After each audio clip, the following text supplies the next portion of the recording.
ஒத்திப்போ ஒத்திப்போ கொஞ்சம் ஓரமா ஒத்திப்போ இந்த ரிக்ஷா மாமா வண்டி வருது ஓரம் போ தூரம் போ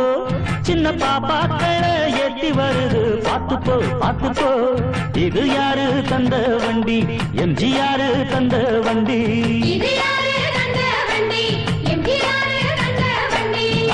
ஒத்திப்போ ஒத்திப்போ கொஞ்சம் ஓரமா ஒத்திப்போ ஒத்திப்போ ஒத்திப்போ கொஞ்சம் ஓரமா ஒத்திப்போ